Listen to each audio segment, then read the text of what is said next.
سنتەری ژیانەوە بۆ چارەسەری شێرپەنجە ئەم ئامێرە لە کارکەوتووە هەیە کە بۆ چارەسەری شێرپەنجەی منداڵدانی ژنان بەکاردەهێنرێت. لە کاتێکدا لە هەموو عێراق تەنها ئەم ئامێرە هەیە، بەڵام لە کارکەوتووە و مانگانە لانی کەم 10 کەس پێویستی پێی دەبێت.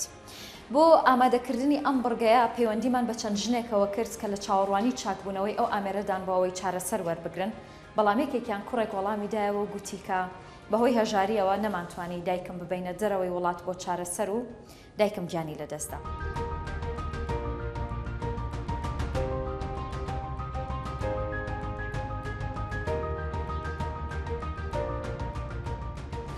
لەگەڵ سەیران خان قسە دەکەم. سەیران خان تووشی شێرپەنجەی منداڵدان بووە. ئەمڕۆ هاتبوو بۆ ئێرە تاوەکو پزیشکەکان ڕێنمایی بکەن دەست بکات بە بەکارهێنانی تیشک، بەڵام وەک پێمان وتن کە ئامێرەکە کار ناکات.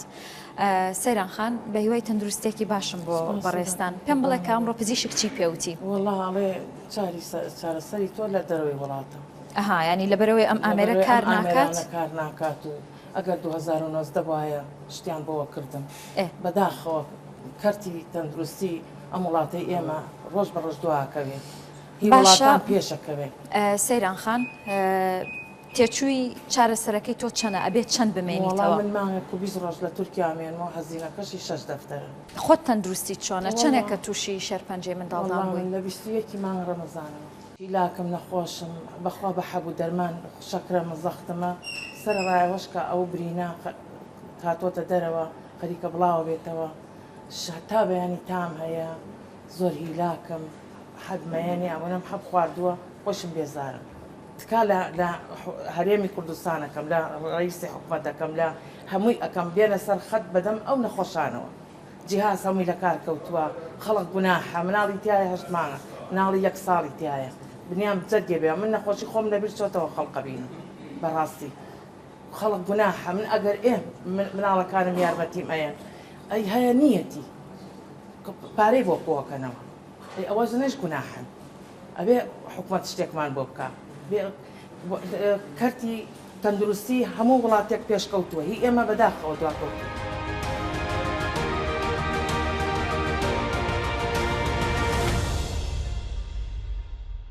ئەم ئامێرە کە ساڵی 2013 بۆ ئەم سنتەرە دابین کراوە لە توانایدا هەیە 5 ساڵ تا 5 ساڵ و نیو چارەسەری نەخۆشەکان بکات. هەر بۆیە لە ساڵی 2019ەوە ئامێرەکە بە تەواوی لە کار کەوتووە و تۆزی لەسەر نیشتووە. بۆ ئەوەی کە گفتوگۆی زیاتر بکەم دکتۆر جەلیل پسپۆڕی چارەسەری شێرپەنجە لەگەڵ منە. دکتۆر زۆر سپاس دەکەم. پێمان بڵێ کە ئەم کێشەیە چیە لەم ئامێرەیە بۆچی لە کار کەوتووە؟ خۆی ئەم ئامێرە وەکو تیشکی ناوەکی هینەکە بڵین سۆرسێکی تایە و موادێکی مشعوایە. ئەم سۆرسە هەموو 5 ساڵێ وەکو ئاماژە پێکرد 5 ساڵێک پێویستەکە بگۆڕێت. پێشتر چەند نەخۆش چارەسەری وەرەگرت بەم ئامێرە؟ پێشتر ساڵانە تقریبا 75 بۆ 100 نەخۆش عیلاجی وەرەگرت.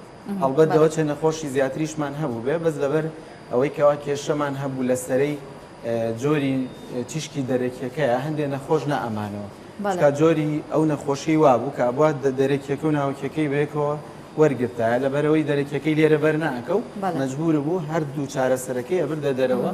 تقریبەنەوەی کە ئێمە عیلاجمان کردووە ساڵانە 75 نەخۆش بۆ 100 نەخۆش. یعنی ئێستا هەموو ساڵێک 75 نەخۆش و زیاتریش بێ چارەسەر ماونەتەوە؟ بەڵێ. باشە دکتۆر چارەسەری ئەم نەخۆشیە چەنە لە دەرەوە لە وڵاتانی دیکە؟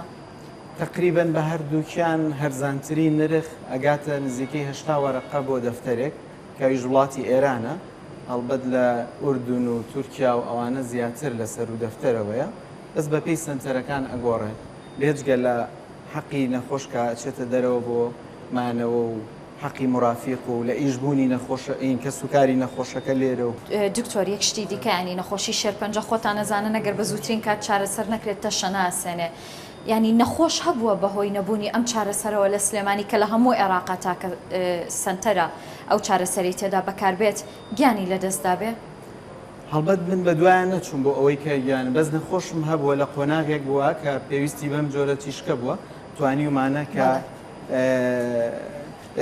نەمانتوانیوە لە کاتی خۆیان عیلاج بکەین چۆتە قۆناغێکی ترەوە کە ئەم جۆرە تیشکە ئیسفادەی نەبوو بووی. ینی قۆناغەکەی لە قۆناغی یەکەوە کە زۆربەی نەخۆشەکانم لە قۆناغی یەک پێویستیان بەم تیشکەیە زۆر بە ئاسانی ڕێژی چارەسەری لەسەر و لە سانەوە پێنجە بەس کە قۆناغی گۆڕاوە بۆ دووسێ هەڵبەت دابەزیەوە بۆ لە سا هەفتە و خواردتریش. ئێستا تێچووی چاکردنەوە یاخود کڕینی ئەو تیشکە چەنە بۆ ئەم ئامێرە؟ تقریبەنەوەی کە خەمڵێنراوەوەی کە کۆمپانیا داوایەکە بۆ تازەکردنەوەی ئەو موادی مشیعە تقریبا 600 ملیۆن دیناری عێراقیە